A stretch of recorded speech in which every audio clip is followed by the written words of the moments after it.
Hello students, इस video में हम MP board 2026 board exam paper के 2 मार्क्स के क्वेश्चन को सॉल्व करेंगे। जैसा कि आप सभी जानते हैं, एमपी बोर्ड एग्जाम में क्वेश्चन नंबर 6 से लेकर क्वेश्चन नंबर 15 तक के जो क्वेश्चंस होते हैं वो 2 मार्क्स के आते हैं। तो आज हम उन्हीं सभी का सॉल्यूशन देखेंगे। आपके जो 2026 के एग्जाम पेपर है उसमें क्वेश्चन नंबर 6 से लेकर क्वेश्चन नंबर 15 तक ये क्वेश्चन आए थे। आज हम इन्हीं सभी क्वेश्चंस का स्टेप बाय स्टेप सॉल्यूशन देखेंगे। ठीक है, चलिए शुरुआत करते हैं क्वेश्चन नंबर 6 से। क्वेश्चन नंबर 6 में हमें दे रखा है कि ए वेक्टर हमें दे रखा है 2i प्लस जे प्लस 3k और बी वेक्टर हमें दे रखा है 3i plus 5j minus 2k। हमें मॉडुलस निकालना है A vector cross B vector. तो चलिए स्टार्ट करते हैं। तो यहाँ पर हमें ए वेक्टर जो है वो कितना दे रखा है? ए वेक्टर हमें दे रखा है बच्चों 2i प्लस जे प्लस 3k, ये दे रखा है। बी वेक्टर हमें क्या दे रखा है? बी वेक्टर हमें दे रखा है 3i plus 5j minus 2k, ये दे रखा। अब सबसे पहले हम क्या निकालेंगे? ए वेक्टर क्रॉस बी वेक्टर निकालेंगे। तो देखिए ए वेक्टर क्रॉस बी वेक्टर निकालेंगे तो उसके लिए हम क्या लिखेंगे? यहाँ पर आई, जे और के। तो सबसे पहले ए वेक्टर के कंपोनेंट लिखेंगे। ए वेक्टर के कंपोनेंट आई में कितना है 2, जे में कितना है 1 और 3 में कितना है, वो के में कितना है 3।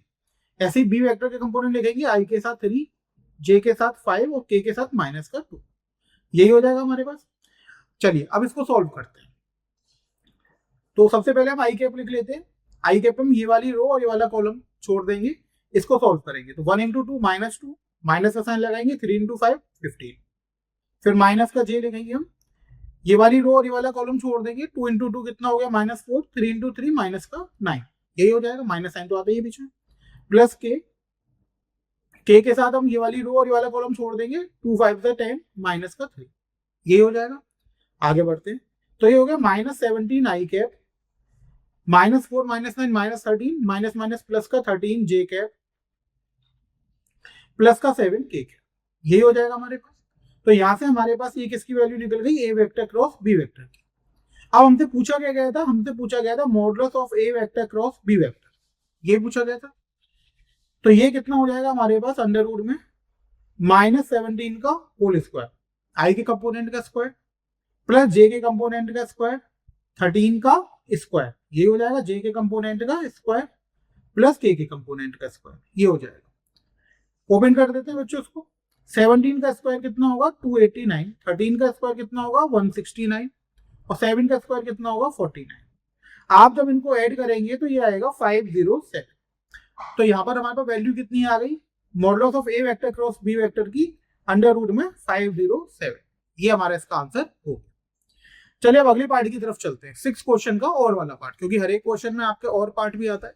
तो हम मेन क्वेश्चन भी करेंगे और वाला क्वेश्चन भी करेंगे, क्योंकि एग्जाम में सेम वेटेज होती है, आप कोई भी एक अटेम्प्ट कर सकते हैं। यहाँ पर हमसे कह रहा है कि find the angle between two vectors A vector and B vector with magnitude 1 and 2 respectively and A dot B equals to 1।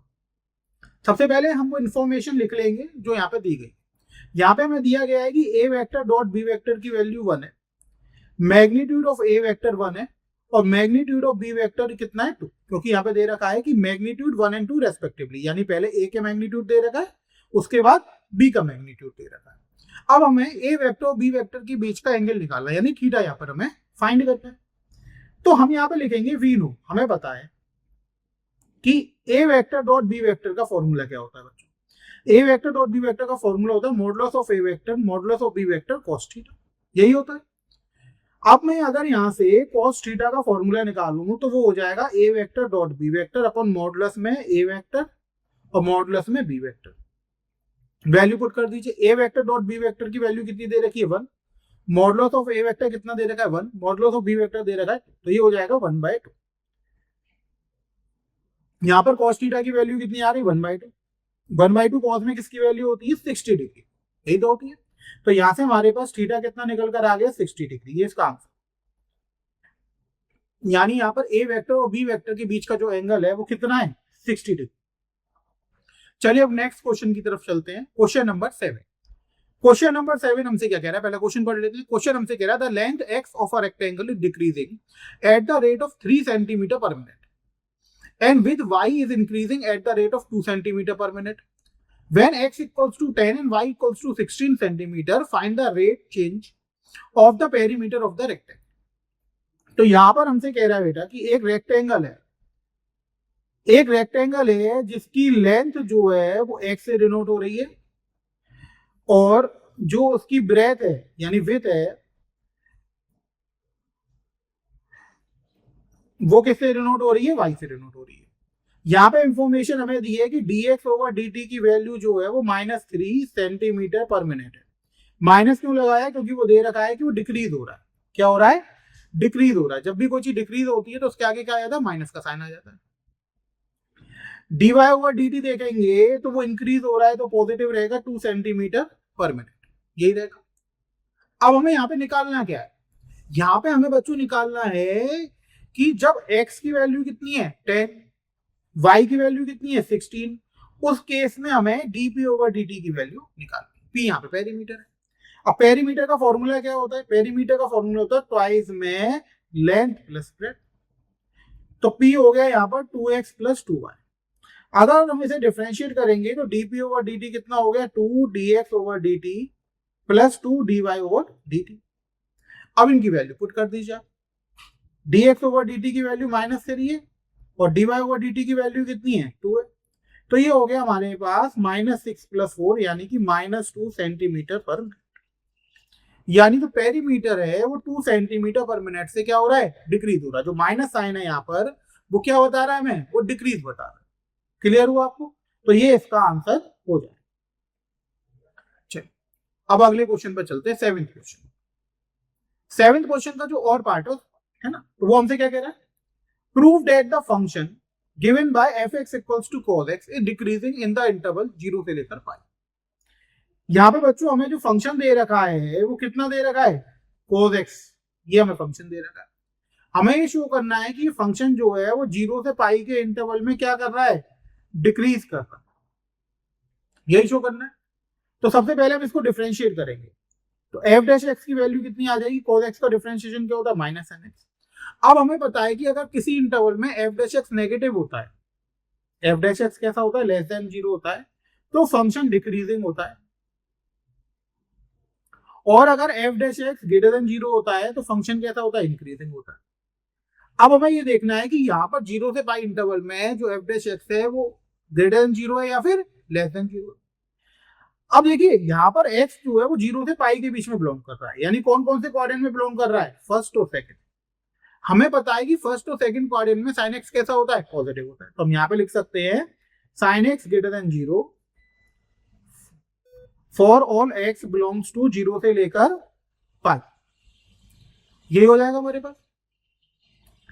अब sin x अगर greater than 0 है for all x belongs to 0 से लेकर पाई, तो माइनस sin x जो है वो क्या हो जाएगा, लेस देन 0 हो जाएगा। बताइए, अगर sin x हमारे पास greater than 0 है तो माइनस sin x क्या हो जाएगा, लेस देन 0 हो जाएगा for all x belongs to 0 से लेकर पाई, यही हो जाएगा।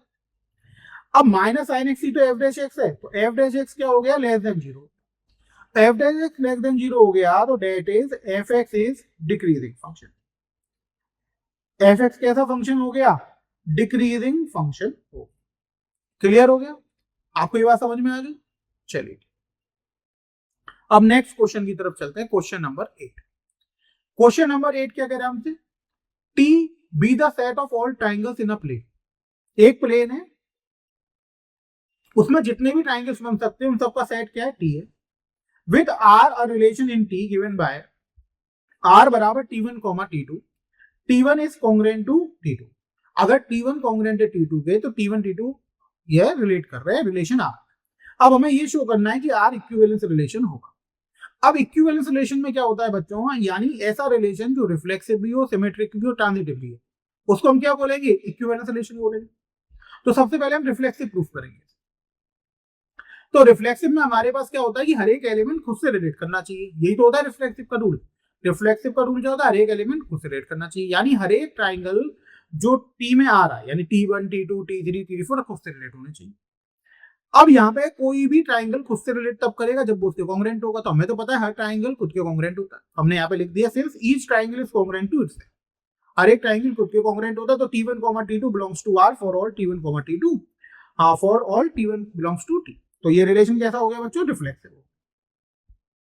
अब हम क्या चेक करेंगे, सिमेट्रिक। सिमेट्रिक में क्या होता है कि हम ये मान लेते हैं कि ए कॉमा बी आर में आ रहा है, और हम लेकर के आते हैं कि बी कॉमा ए भी किस में आएगा, आर में आएगा। यही तो कंडीशन होती है हमारे पास। तो यहां पर हमने लेट कर लिया कि T1 comma T2 relation are में आ रहा है। अब T1 कॉमा T2 अगर रिलेशन आर में आ रहे हैं तो हम ये लिख सकते हैं T1 is congruent to T2, तभी तो आएंगे अकॉर्डिंग टू डेफिनेशन। अब T1 ट्राइंगल अगर T2 के कॉन्ग्रुएंट है तो T2 ट्राइंगल भी T1 के कॉन्ग्रुएंट होगा, तो T2 is congruent to T1। तो इसका मतलब T2 कॉमा T1 भी रिलेशन आर में आ जाएगा। इसका मतलब ये रिलेशन कैसा हो गया, सिमेट्रिक हो गया। अब हम क्या प्रूफ करेंगे, ट्रांजिटिव। ट्रांजिटिव में हम कैसे प्रूफ करते हैं बेटा, मान लेते हैं कि ए कॉमा बी आर में आ रहा है और बी कॉमा सी आर में आ रहा है। यही तो करते हैं हम, ये दो मान लेते हैं कि ए कॉमा बी और बी कॉमा सी दोनों आर में आ रहा है। इसलिए हम ये लाके दिखाते हैं कि ए कॉमा सी भी आर में बिलोंग करेगा। अगर ऐसा होता तो रिलेशन ट्रांजिटिव कहलाता, अदरवाइज नहीं कहलाता। तो यहाँ पर हमने क्या करा, हमने लेट कर लिया कि T1 comma T2 belongs to R and T2 comma T3 belongs to R, नहीं लेट कर। अब T1 कॉमा T2 अगर आर में आ रहा है तो हम ये लिख सकते हैं T1 is congruent to T2, ये लिख सकते हैं T1 is congruent to T2। अब T2 कॉमा T3 बिलोंग्स में आ रहा है तो हम लिख सकते हैं T2 is congruent to T3, ये लिख सकते हैं। अब देखो T1 ट्राइंगल जो है वो कॉन्ग्रुएंट है T2 के, T1 ट्राइंगल जो है वो कॉन्ग्रुएंट है T2 के, और T2 ट्राइंगल जो है वो कॉन्ग्रुएंट है T3 के। तो इसका मतलब T1 भी जो होगा वो कॉन्ग्रुएंट होगा किसके, T3 के। तो हमने लिख दिया then T1 is congruent to T3। अगर ऐसा हो गया तो T1 कॉमा T3 किस में आ गया, रिलेशन आर में आ गया, यानी रिलेशन कैसा हो गया, ट्रांजिटिव।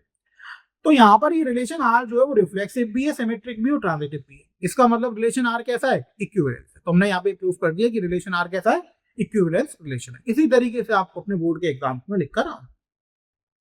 चलिए अब 8 क्वेश्चन के और वाले पार्ट पर चलो। यहाँ पर हमसे क्या कह रहा है, ये हमसे कह रहा है शो दैट द फंक्शन, एक फंक्शन एफ है जो एन से एन पर डिफाइन है। एन क्या होता है, नेचुरल नंबर का सेट, और एफ एक्स किसके गिवन है, एफ एक्स हमें गिवन है 3x से। तो हमें यहाँ पर ये शो करना है कि फंक्शन 1 1 होगा लेकिन ऑन टू नहीं होगा। फंक्शन 1 1 तो होगा लेकिन ऑन टू नहीं होगा। अब देखो कैसे करेंगे। सबसे पहले हम 1 1 प्रूफ करेंगे। 1 1 के लिए हम क्या करेंगे, हम fx1 इक्वल्स टू fx2 लेकर चलेंगे। अगर x1 बराबर x2 आ गया तो फंक्शन कैसा हो गया, 1 1 हो गया। अब fx1 बराबर fx2 है, यानी 3x1 किसके बराबर हो गया, 3x2 के। 3 से 3 कैंसिल हो गया तो x1 बराबर किसके आ गया, x2 के। यहाँ पर हम लेकर चले थे fx1 बराबर fx2, लेकर क्या आ गए, x1 बराबर fx2। तो डेट इज, हम क्या लिख सकते हैं, फंक्शन इज 1 1। ये फंक्शन कैसा हो गया, 1 1 हो गया। अब ऑन टू चेक करेंगे। ऑन टू के लिए बेटा हमें कंडीशन बताए कि अगर रेंज कोडोमेन के बराबर हो जाए, रेंज जो है वो किसके बराबर हो जाए, कोडोमेन के बराबर हो जाए, तो ये फंक्शन कैसा कहलाता है, ऑन टू कहलाता है। अब यहाँ पे हम इसकी रेंज फाइंड करेंगे। अब यहाँ पर फंक्शन जो है वो नेचुरल से नेचुरल पर डिफाइन है। एफ एक्स की वैल्यू कितनी है हमारे पास, 3x। अब जैसे हम इसमें x1 पुट करते हैं तो f1 की वैल्यू कितनी हो जाएगी, 3 इंटू 1 यानी कि 3, ये हो जाएगी। x की वैल्यू 2 पुट कर दें तो f2 की वैल्यू कितनी हो जाएगी, 3 इंटू 2 यानी कि 6 हो जाएगी। x की वैल्यू 3 पुट कर दें तो f3 की वैल्यू 3 इंटू 3 कितनी हो जाएगी, 9 हो जाएगी। यानी हमें यहाँ पे सारे 3 के मल्टीपल मिलेंगे। तो अगर मैं इसकी रेंज लिखूं बेटा तो रेंज इसकी कितनी हो जाएगी, 3 6 9 12 इस तरीके से हो जाएगी, ये इसकी रेंज होगी। लेकिन अगर मैं यहाँ पे इसके कोडोमेन की बात करूं तो कोडोमेन तो नेचुरल नंबर है। अब नेचुरल नंबर में क्या आता है, 1 2 3 4 5 सारे आते हैं। तो क्या कभी हमें आउटपुट में 1 मिलेगा, नहीं मिलेगा, इसकी रेंज कभी 1 तो होगी। तो यहाँ पे रेंज और कोडोमेन आपस में बराबर नहीं। अब यहाँ पे हम लिख देंगे कि range is not equals to codomain. अब रेंज अगर कोडोमेन के बराबर नहीं है तो फंक्शन ऑन टू होगा, नहीं होगा। That is function is not onto, ये फंक्शन ऑन टू नहीं होगा क्योंकि रेंज किसके बराबर नहीं है, कोडोमेन। समझ में आ गया आप लोगों को। चलिए अगले क्वेश्चन की तरफ चलते हैं। Question number 9। क्वेश्चन नंबर 9 हमसे क्या कह रहा है, find the derivative of the function. हमें इसका डेरिवेटिव निकालना है विद रेस्पेक्ट टू एक्स। अब देखिए यहाँ पे फंक्शन क्या दे रखा है, यहाँ पे हमें फंक्शन दे रखा है एफ एक्स बराबर साइन ऑफ कोस एक्स। अब यहाँ पे चेन रूल लगेगा, फंक्शन के अंदर फंक्शन है। अब अगर मैं D F over D x निकालूं यानी इसका डिफरेंशिएशन करूं मैं, तो मैं यहाँ पे क्या लिखूंगा, D over D X sine of cos X. तो सबसे पहले मैं साइन के रेस्पेक्ट में डिफरेंशिएट करूंगा, कॉस को भी हम कैपिटल एक्स की तरह देखेंगे। कैपिटल एक्स है मतलब अभी हम इसको डिफरेंशिएट नहीं करना, इसको हम अगले स्टेप में। तो साइन का डिफरेंशिएशन क्या होता है, कॉस, और अगले अंदर वाले कॉस एक्स को ऐसे लिख देंगे। अब हम इसका डिफरेंशिएशन करेंगे कॉस का। तो चेन रूल में यही होता है, पहले बाहर वाले फंक्शन का डिफरेंशिएशन कर देते हैं, उसके बाद अंदर वाले का करते हैं। तो ये हमारे पास हो गया बच्चों cos of cos x। cos x का डिफरेंशिएशन कितना हो जाता है, माइनस का sin x। तो ये हमारे पास आ गया माइनस का sin x इनटू में cos ऑफ cos x। ये इसका आंसर हमारे पास हो। आई बात समझ में, ये हमारे पास इसका डिफरेंशिएशन निकलकर आ। चलिए 9th का और वाला पार्ट देखते हैं। और वाले पार्ट में क्या है कि हमारे पास यहाँ पर एक हमें इक्वेशन दे रखी है। इक्वेशन क्या दे रखी है, y plus sine Y equals to cos x, और हमें यहाँ पे क्या फाइंड करना है, dy बाई dx फाइंड करना है। ठीक, तो हम क्या करेंगे, हम करेंगे differentiate both side with respect to x। ये तो करेंगे, दोनों साइड x के रेस्पेक्ट में डिफरेंशिएट कर। तो y का डिफरेंशिएशन कितना हो जाएगा, dy by dx। Sine y का करेंगे तो साइन y का हो जाएगा cos y, और फिर y का करेंगे तो dy बाई dx, और cos x का हो गया माइनस का sin x। यही हो गया। अब हमें यहाँ पे क्या निकालना है, dy बाई dx। तो dy बाई dx कॉमन ले लेंगे, तो ये हो जाएगा 1 प्लस cos y माइनस का sin x। ये हो गया। तो यहाँ से dy बाई dx की हमारे पास वैल्यू आ गई माइनस का sin x अपॉन में 1 प्लस cos y। तो ये हमारे पास इसका आंसर निकलकर आया समझ में आपको। चलो अब क्वेश्चन नंबर 10 की तरफ चलते।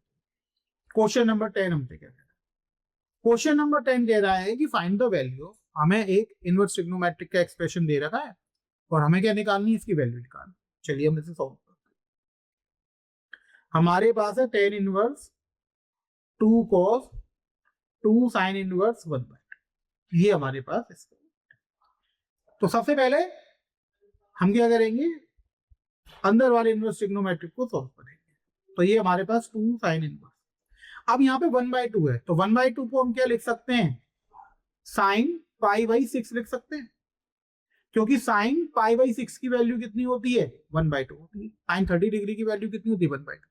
यहाँ पे जो हम एंगल लेंगे वो प्रिंसिपल का लेंगे। अब यहाँ पे प्रिंसिपल वैल्यू क्या होती है हमारे पास, माइनस पाई/2 से पाई/2, तो उसके बीच का एंगल लेंगे। ठीक है, तो ये हमारे पास आ जाएगा 10 inverse 2 cos 2 sine inverse sine पाई/6। इसको सॉल्व करने पर हमें क्या मिलेगा, पाई/6। ये से कैंसिल हो गया, तो ये हो गया पाई/3। तो ये हमारे पास आ गया 10 इनवर्स 2 cos पाई/3। अब cos पाई/3 कितना होता है, 60 डिग्री। cos 60 की वैल्यू कितनी होती है, 1/2। तो 10 इनवर्स 2 इंटू 1/2, ये कैंसिल हो गया। तो ये हमारे पास हो गया 10 इनवर्स 1। अब 1 हमें 10 कब मिलता है, 10 की प्रिंसिपल वैल्यू क्या होती है, माइनस पाई/2 से पाई/2 ओपन इंटरवल, यही तो होती है। अगर हम 10 इनवर्स देखेंगे तो माइनस पाई/2 से पाई/2 ओपन इंटरवल। तो इस इंटरवल में हमें 1 कब मिलेगा, 45 डिग्री पे, यानी पाई/4। तो हम इसे क्या लिख सकते हैं, 10 इनवर्स 10 पाई/4। तो इसको अगर हम सॉल्व करेंगे तो हमारे पास क्या निकल कर आएगा, हमारे पास आंसर निकल कर आएगा पाई/4। तो इस वाले क्वेश्चन का जो हमारे पास आंसर है बच्चों, वो क्या निकल कर आ गया, पाई/4 निकल कर आया समझ में आपको। यानी जो हमारे पास एक्सप्रेशन दे रखी है उसकी जो वैल्यू हमारे पास निकल कर आई है वो कितनी निकल कर आई है, पाई/4 निकल कर आई। ये हमारा इसका आंसर हो। क्लियर हो गया। चलिए अब इसके अगले पार्ट को देखते हैं, और वाले पार्ट। अब और वाले पार्ट में हमें क्वेश्चन में क्या दे रखा है, और वाले पार्ट में हमें क्वेश्चन में दे रखा है find the value of cos inverse 1/2 plus 2 sin inverse 1/2। चलिए अब एक्सप्रेशन लिख लेते हैं। पहले एक्सप्रेशन है हमारे पास cos inverse 1/2 plus 2 sin inverse 1/2। अब देखिए दोनों जगह 1/2 है, लेकिन यहाँ पे हम cos वाले के साथ पुट करेंगे और यहाँ पे sin के साथ पुट करेंगे। तो अब अगर हम देखेंगे cos में हमें 60 डिग्री पे 1/2 मिलता है, तो हम इसे क्या लिख सकते हैं, cos पाई/3। साइन में जो है हमें 30 डिग्री पे मिलता है, तो हम इसे क्या लिख सकते हैं, sin पाई/6। ऐसे ही लिख सकते हैं। प्रिंसिपल रेंज हमें पता है कि साइन इनवर्स की जो प्रिंसिपल रेंज होती है वो होती है माइनस पाई/2 से पाई/2, और cos इनवर्स की जो हमारे पास होती है वो होती है 0 से पाई। तो हमें इसी के बीच का एंगल लेना, तो हमने इसके बीच का एंगल यहाँ पर ले लिया। तो cos इनवर्स में हमारे पास क्या आया, cos इनवर्स 1/2 था, तो हम ऐसी वैल्यू पुट करेंगे जो cos में आएगी। तो cos की वैल्यू क्या हो गई हमारे पास, cos पाई/3। साइन में हमारे पास कब मिलेगा, 30 डिग्री पे मिलेगा, तो पाई/6। सॉल्व करते हैं, तो यहाँ से तो हमें पाई/3 मिल जाएगा, 2 इंटू यहाँ से क्या मिलेगा हमें, पाई/6। तो 2 से ये कितनी बार चला जाएगा, 3 बार। अब पाई/3 प्लस पाई/3 कितना हो गया, 2 पाई बाई 3। तो ये इस एक्सप्रेशन का हमारे पास आंसर निकल कर आ गया 2 पाई बाई 3। समझ में आया आप लोगों को? क्वेश्चन नंबर 10 हमारा कंप्लीट हो गया। चलिए 11th वाले क्वेश्चन पे। 11th वाला क्वेश्चन हमसे क्या कह रहा है? The radius of a circle is increasing at the rate of 0.7 centimetre पर सेकेंड। एक सर्किल है, उसकी रेडियस हम r मान लेते हैं, तो यहाँ पे हमारे पास dr ओवर dt की वैल्यू कितनी है? 0.7 सेंटीमीटर पर second. What is the rate of increase of circumference? हमें क्या निकालना है? सर्कमफ्रेंस का रेट ऑफ इंक्रीज निकालना है। कब? जब r की वैल्यू कितनी दी हो? 4.9 सेंटीमीटर। ठीक है बच्चों। अब देखिए सर्कमफ्रेंस का हमें निकालना है, तो हम क्या करेंगे? सर्कमफ्रेंस को c मान लेंगे। अब हमें पता है कि सर्किल की सर्कमफ्रेंस का फॉर्मूला क्या होता है, बताइए। सर्कमफ्रेंस का फॉर्मूला होता है 2 पाई r, यही होता है। अब अगर हम इसको टाइम के रेस्पेक्ट में डिफरेंशिएट करेंगे तो ये हो जाएगा 2 पाई dr ओवर dt, यही हो जाएगा। अब अगर हम इसमें वैल्यू पुट करेंगे तो इसकी वैल्यू कितनी थी dr ओवर dt की? इसकी वैल्यू थी हमारे पास, एक ही 0.7, तो इनटू में 0.7, ये हो गया हमारे। तो 2 इंटू 0.7 तो हम क्या लिख सकते हैं? 1.4 पाई सेंटीमीटर पर सेकेंड। ये इसका रेट ऑफ इंक्रीज हो। अब मान लीजिए कि आपको पाई में आंसर देना है तो आप ये दे सकते हैं। अब मान लीजिए आपको आगे बढ़ना है तो आप आगे बढ़ सकते हैं। 1.4 पाई की वैल्यू कितनी होती है? 22/7। 22/7 इसको हटा दीजिए, 10 आ जाएगा, ये 2 बार चला जाएगा, तो ये हो गया हमारे पास 44/10, यानी कि 4.4 सेंटीमीटर पर सेकेंड। तो आप इन दोनों में से कोई भी आंसर वहां पर दे सकते हैं, जो भी आपको अच्छा लगे। दोनों ही आंसर सही है। आप यहां तक करे आएंगे तो भी ठीक है, आप ये करे आएंगे तो भी ठीक है, आपका मन है आप कहां तक करना आता है। पाई के रेस्पेक्ट में अगर हम आंसर दे रहे हैं पाई के टर्म्स में तो ये ठीक है, अदरवाइज ये ठीक है, दोनों ही आंसर। चलिए अब आगे बढ़ते हैं। अब हमारे पास इसका अगला पार्ट आता है, ठीक है। तो अभी हमने 11th क्वेश्चन देख लिया, तो अब इसका अगला पार्ट देखते हैं, और वाला पार्ट।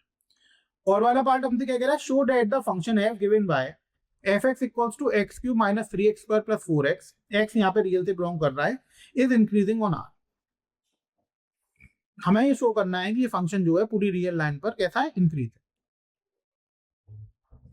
अब देखिए यहाँ पे fx हमें दे रखा है x cube minus 3x square plus 4x। अब अगर हम ये यहाँ पर कर दें कि f डैश x जो है वो पॉजिटिव है for all x belongs to r, तो ये फंक्शन कैसा प्रूव हो जाएगा? इंक्रीजिंग प्रूव हो जाएगा। ठीक है, तो सबसे पहले हम यहाँ पे f डैश x निकालते हैं। f डैश x कितना हो जाएगा? देखिए 3x square minus 6x plus 4, यही हो जाएगा। अगर हम 3 कॉमन ले लें यहाँ से तो x स्क्वायर माइनस 2x, यही हो जाएगा। इन दोनों में से प्लस का 4 ले लिया। अब यहाँ पे हम होल स्क्वायर बनाने की कोशिश करते हैं। देखिए एक्स स्क्वायर माइनस 2x, इसमें हमने +1 और -1 कर दिया, प्लस का 4, तो ये हो गया 3x माइनस 1 का होल स्क्वायर, इतना वाला पार्ट। ये क्या बन गया? x माइनस 1 का होल स्क्वायर -1 प्लस 4, अंदर मल्टीप्लाई कर दीजिए, 3x माइनस 1 का होल स्क्वायर माइनस 3 प्लस 4, तो ये आ गया हमारे पास 3x माइनस 1 का होल स्क्वायर प्लस 1। तो अब यहाँ पे आप देखेंगे कि f डैश x की वैल्यू ये आ गई। अब देखिए हमें ये पता है कि किसी का भी स्क्वायर हमेशा कैसा होता है? पॉजिटिव। तो x माइनस 1 का होल स्क्वायर इनटू में 3 है, तो ये हमेशा पॉजिटिव होगा। 1 ऑलरेडी पॉजिटिव है, तो पॉजिटिव का जब हम पॉजिटिव में एडिशन करेंगे तो क्या आएगा? पॉजिटिव आएगा। तो यानी यहाँ पर f डैश x की वैल्यू हमेशा किससे बड़ी आएगी? 0 से बड़ी आएगी। इक्वल टू 0 भी कभी नहीं आ सकती है, यहाँ पर आ सकती है? नहीं आ सकती। हमेशा किससे बड़ी आएगी? वैसे तो 1 से ही बड़ी आएगी हमेशा, पर हमें तो ये इतना ही प्रूफ करना था, इतने से हमारा काम चल जाएगा। तो हमने प्रूफ कर दिया कि यहाँ पे f डैश x हमेशा कैसा रहेगा? पॉजिटिव रहेगा। तो f(x) इज इंक्रीजिंग। कैसा फंक्शन हो जाएगा? इंक्रीजिंग फंक्शन हो जाएगा। कहां पर? पूरी रियल लाइन पर ऑन r। समझ में आ गया? चलिए अब अगले क्वेश्चन की तरफ चलते हैं। 12th question. 12th क्वेश्चन हमसे क्या कह रहा है? 12th क्वेश्चन हमसे कह रहा है कि find the vector in the direction of A vector i minus 2j cap that has magnitude 7। यानी हमें डायरेक्शन ए वेक्टर का लेना, मैग्नीट्यूड कितना शो करना है? 7। अब देखिए यहां पर हमें ए वेक्टर कितना दे रखा है? आई कैप माइनस 2j कैप। तो सबसे पहले हम इसका क्या निकाल लेंगे, यूनिट वेक्टर निकाल लेंगे। यूनिट वेक्टर निकालने के बाद हमें इसकी डायरेक्शन में 1 मैग्नीट्यूड का वेक्टर मिल जाएगा, फिर 7 से मल्टीप्लाई कर देंगे तो 7 मैग्नीट्यूड मिल जाएगा। अब यूनिट वेक्टर निकालने का हमें फॉर्मूला पता है, ए कैप क्या होता है, A vector upon modulus of A vector, यही होता है। तो ए वेक्टर यहाँ पे कितना है, आई माइनस 2j। अब मॉडुलस निकालो उसका, तो अंडर रूट में आई के कंपोनेंट का स्क्वायर यानी 1 का स्क्वायर, जे के कंपोनेंट का स्क्वायर माइनस 2 का स्क्वायर। तो ये हमारे पास आ गया आई माइनस 2j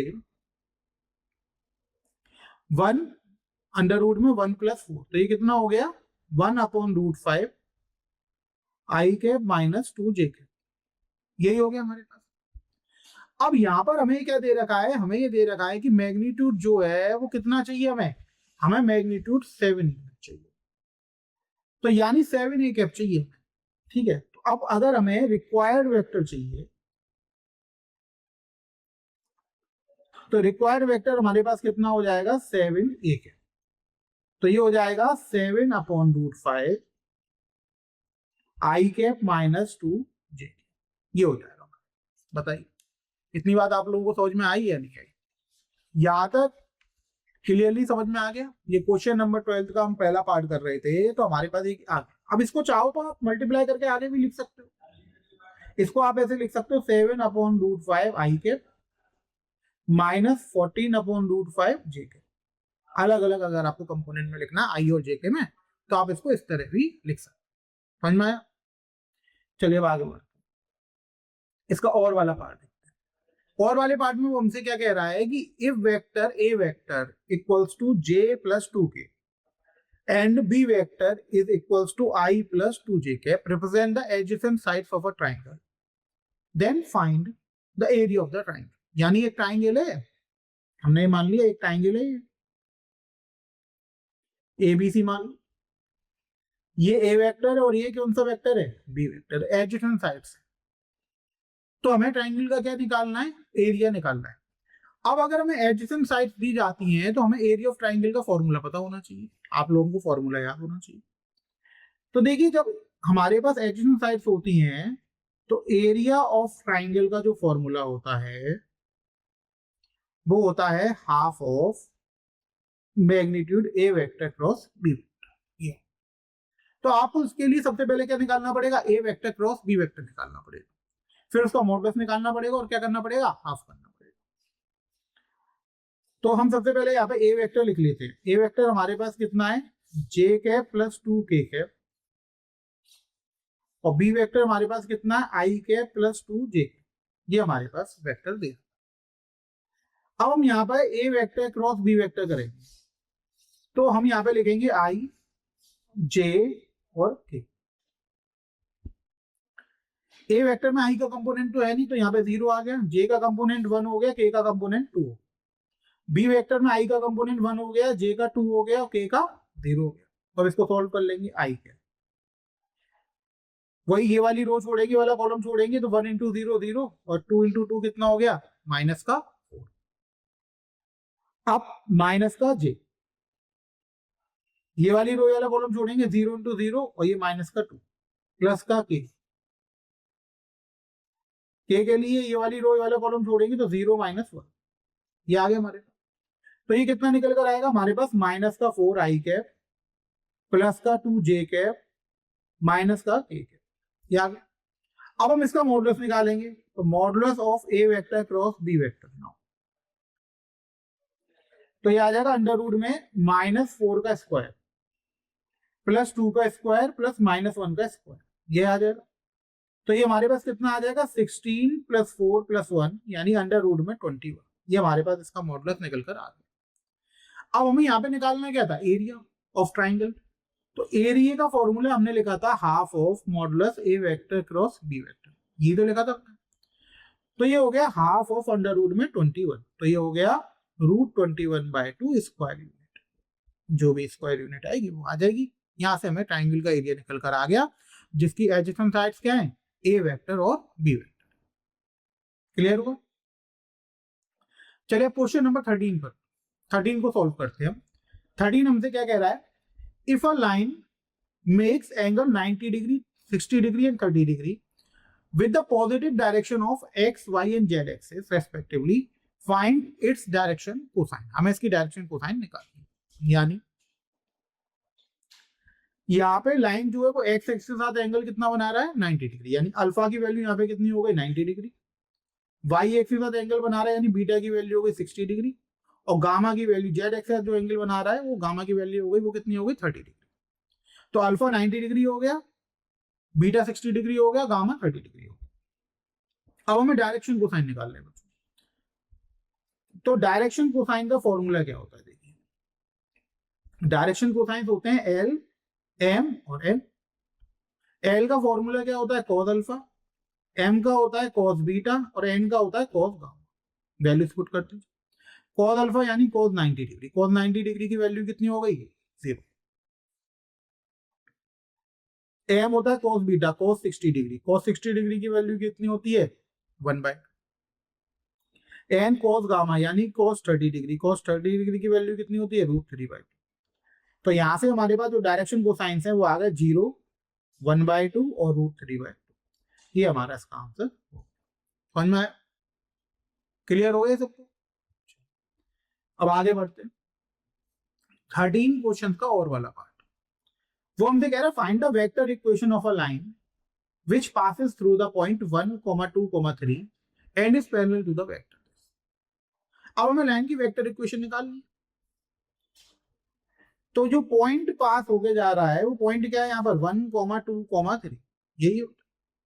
यानी अगर मैं यहाँ पे ए वेक्टर लिखूं तो ए वेक्टर हो जाएगा I cap plus 2j cap plus 3k cap, यही हो जाएगा। क्योंकि यहाँ पे एक्स एक्सिस पे 1 का इंटरसेप्ट कट रहा है, वाई पे 2 का और जेड पे 3 का, तो I cap plus 2j cap plus 3k।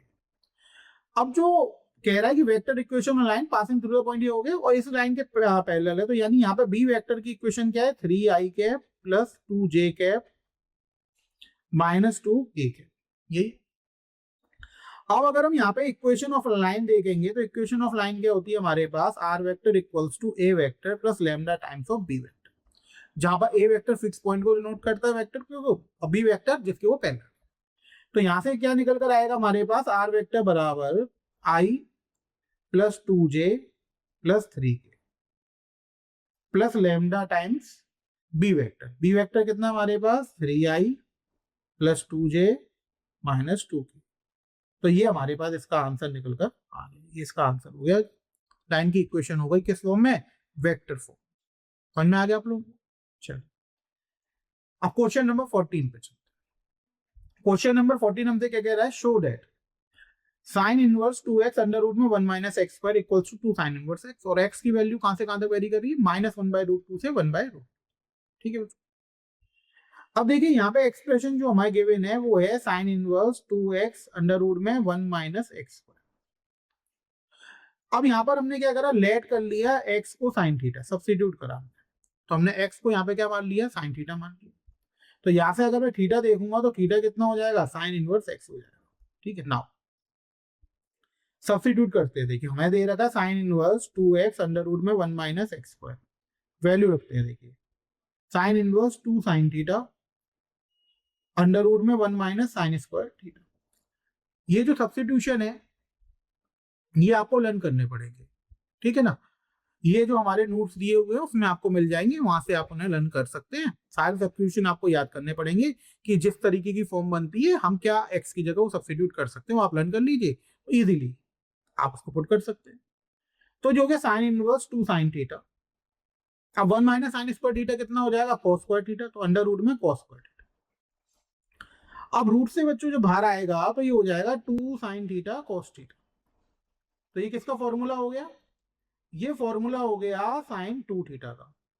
तो साइन इनवर्स साइन 2 थीटा है तो वैल्यू कितनी निकल कर आ गई हमारे पास 2 थीटा। अब 2 थीटा, थीटा हमने क्या निकाला था साइन इनवर्स एक्स, तो ये हो गया 2 साइन इनवर्स एक्स। तो हम यहाँ पे आप देखिए ये लेकर चले थे, यानी हम क्या लेकर चले थे LHS लेकर चले थे, और ये किसके बराबर आ गया RHS के बराबर आ गया। तो यही तो हमें प्रूफ करना था, तो हम यहाँ पे लिख देंगे हेंस प्रूव्ड। ये प्रूव्ड हो गया हमारा। समझ में आ गया आपको। चलो अब इसके और वाले पार्ट में कह रहा है कि right tan inverse cos x minus sin x upon cos x plus sin x जहां पर x की वैल्यू -π/4 से 3π/4 तक जा रही है, सिंपलेस्ट फॉर्म में हमें से लिखना है। ठीक है बच्चों, देखिए अब हमें यहाँ पे दिया है tan inverse cos x minus sine x upon में cos x plus sine x. अब इसे हमें सिंपलेस्ट फॉर्म में लिखना है। तो सिंपलेस्ट फॉर्म में लिखने के लिए हम क्या करेंगे, सबसे पहले हम cos x कॉमन ले लेंगे न्यूमरेटर से। तो ये हमारे पास बन जाएगा 1 minus sine x upon cos x। ये बन जाएगा cos x कॉमन लेने पे। डिनोमिनेटर से भी अगर हम cos x कॉमन लेंगे तो ये हो जाएगा 1 plus sine x upon cos x। अब देखिए cos से cos कैंसिल आउट होगा, तो ये हमारे पास बन गया tan inverse 1 minus ten x upon में 1 प्लस टेन एक्स। अब देखिए आपको ऐसा कुछ समझ में आ रहा है, 1 माइनस टेन एक्स और 1 प्लस टेन एक्स की जगह आप कुछ पुट कर सकते हैं। देखिए tan π/4 माइनस एक्स, इसका फॉर्मूला क्या होता है, इसका फॉर्मूला होता है tan a माइनस बी लगा देंगे तो tan a minus tan b upon में 1 प्लस tan a tan, यही हो जाता है। तो यहाँ पे a की वैल्यू π/4 हो गई और b की वैल्यू क्या हो गई, x हो गई। tan π/4 1 होता है तो 1 माइनस टेन एक्स अपॉन में 1 प्लस टेन एक्स, यही आ गया। तो यही वाली फॉर्म बन रही है हमारी 1 minus ten x upon 1 plus ten x. तो इसकी जगह हम क्या लिख सकते हैं, tan π/4 माइनस एक्स। ये वैसे आपको याद करनी है, लर्न होना चाहिए, जिससे एग्जाम में आप डायरेक्टली पुट कर पाए। तो यहां से हमें मिलेगा π/4 माइनस एक्स। तो ये इसकी सिंपलेस्ट फॉर्म हो, इससे ज्यादा सिंपल तो हो नहीं सकता। तो ये इसकी सिंपलेस्ट फॉर्म निकलकर हमारे पास आ, क्लियर हुआ। चलिए अब क्वेश्चन नंबर हम किस पर चलते हैं, 15 पर। ठीक है, क्वेश्चन नंबर 15 वो कह रहा है find the general solution of a differential equation. यहाँ पे हमें एक डिफरेंशियल इक्वेशन दे रखी है, हम उसका क्या करना है, जनरल सॉल्यूशन निकालना है। चलिए देखिए जनरल सॉल्यूशन कैसे निकालते हैं। यहाँ पे जो हमें डिफरेंशियल इक्वेशन दे रखी है dy बाई डी एक्स, वो दे रखी है 1 प्लस वाई स्क्वायर अपॉन में 1 प्लस एक्स। तो हम क्या करेंगे, सॉल्व करने के लिए x के टर्म्स को एक तरफ कर लेंगे, y के टर्म्स को एक तरफ कर लेंगे। तो इसको हम ऐसे लिख सकते हैं 1 upon 1 plus Y square D Y, 1 plus Y square को इधर ले आए, equals to 1 upon 1 plus x square D x. ये कर सकते हैं। अब हम क्या करेंगे, take in integration both side, दोनों साइड हमने क्या कर लिया, इंटीग्रेशन कर दिया। तो ये हो गया हमारे पास integration 1 upon 1 plus Y square D Y, 1 upon 1 plus Y square D Y equals to integration 1 upon 1 plus x square D X. अब इसका अगर हम इंटीग्रेट करेंगे तो इसका इंटीग्रेशन कितना हो जाएगा, tan इनवर्स वाई, फॉर्मूला होता है सिंपल। इसका इंटीग्रेशन कितना हो जाएगा, tan इनवर्स एक्स, प्लस में क्या लगा देंगे, कांस्टेंट। तो ये हमारे पास इसका क्या आ गया निकलकर, जनरल सॉल्यूशन निकलकर। क्या आया जनरल सॉल्यूशन निकलकर, tan inverse Y equals to tan inverse X plus C. ये इसका हमारे पास जनरल सॉल्यूशन निकलकर आ गया। समझ में आ गया आप लोग। इसके बाद इस सॉल्व करने की जरूरत नहीं है, आप इतना छोड़ सकते हैं, सफिशिएंट है। चलिए आगे बढ़ते हैं। अब 15 का और वाला पार्ट है, verify that the function y equals to e की power x plus 1 is the solution of a differential equation. हमें एक डिफरेंशियल इक्वेशन दे रखी है, हमें ये दिखाना है कि इसका एक सॉल्यूशन है। ठीक है, तो देखिए हमें डिफरेंशियल इक्वेशन यहाँ पे क्या दे रखी है, d2y over dx square minus dy by dx equal to 0। अब हमें यहाँ पर जो क्वेश्चन में स्टेटमेंट इक्वेशन y की गिवन है वो कितनी है, e की पावर x प्लस 1। अब हमें ये सॉल्व करना है। तो यहाँ पे हमें d2y ओवर dx स्क्वायर की वैल्यू निकालनी पड़ेगी, dy बाई dx की LHS में पुट कर देंगे। अगर वो RHS के बराबर आ गया तो वो सेटिस्फाई कर रहा है। ठीक है, तो सबसे पहले हम क्या करेंगे, यहाँ पे dy ओवर dx की वैल्यू निकालेंगे, इसको x के रेस्पेक्ट में डिफरेंशिएट करेंगे। तो e की पावर x का डिफरेंशिएशन e की पावर x होता है, 1 का कितना होता है 0, तो ये आ गया e की पावर x। इतनी बात समझ में। अब हम इसको दोबारा डिफरेंशिएट करेंगे d2y ओवर dx स्क्वायर, तो e की पावर x का ही डिफरेंशिएशन होगा फिर से। तो ये हमारे पास क्या आ गया, e की पावर x। अब इसका LHS ले लेंगे। LHS हमारे पास क्या है, LHS है बच्चों d2y over dx square minus dy by dx। अब में वैल्यू पुट करिए, तो ये भी हमारे पास e की पावर x है और ये भी e की पावर x है। e की और e की पावर x कट गया तो कैंसिल हो गया, क्या आ गया हमारे पास 0। तो ये क्या निकल कर आ गया, RHS निकल कर आ गया। तो इससे ये प्रूफ होता है कि y इक्वल्स टू e की पावर x प्लस 1 जो है वो क्या कर रहा है, इस डिफरेंशियल इक्वेशन को सेटिस्फाई कर रहा है, यानी ये इसका सॉल्यूशन है। समझ में आ गया, कि हमने इसको शो करके दिखा। तो हमने आज की इस वीडियो में 2 मार्क्स के सारे क्वेश्चन देख लिए।